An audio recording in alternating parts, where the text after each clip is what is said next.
Hey guys, Matheo here. I wanted to share a quick video with you about fear.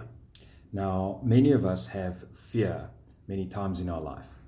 And I was working with a client the other day, and one of the things that I shared with her, she started to have fear, is the distinction and distinguishing fear from excitement, because sometimes we get the two mixed up. We start to have this feeling of fear or anxiety or excitement or something. And it's important to understand when you're having fear and when you're having an exciting fear. Yeah? Fear of the new versus fear of something going wrong, or fear as feedback from the mind telling you that you shouldn't go in this direction. So there are two approaches, and the more you connect with yourself, with your emotions, you'll be able to distinguish which one means. Because my school of thought is that we're given a mind, we're given emotions, we have a body. And if we start to use our mind, emotions, and our body as feedback, it is able to guide our life towards what is most true for us. So using the example of fear, sometimes when you set a goal far outside of your comfort zone, you're going to start having fear. And when you reduce the size of the goal, the fear starts to diminish.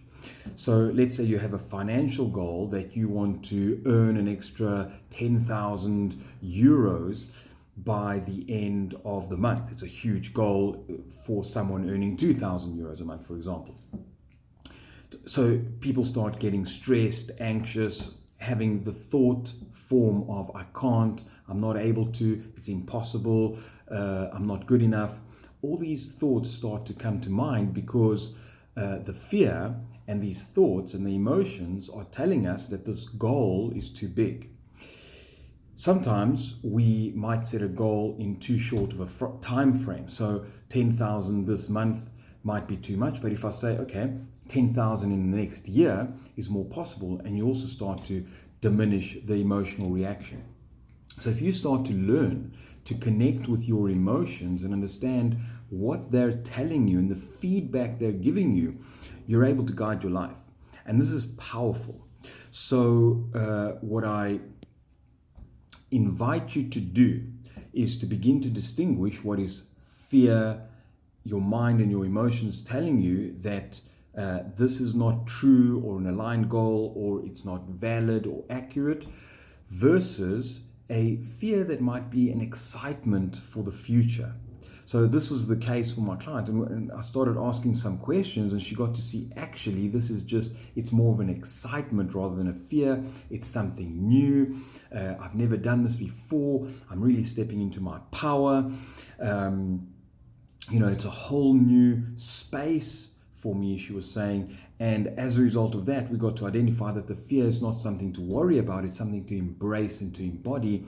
And the moment she embodied it, she started to calm and be more centered and be more connected to her power, and able to have a meeting from a more empowered space rather than a reactive space, having erratic emotions running her life. So there's the human mind and our emotions, they're quite complex, especially when we don't understand the subtle distinctions.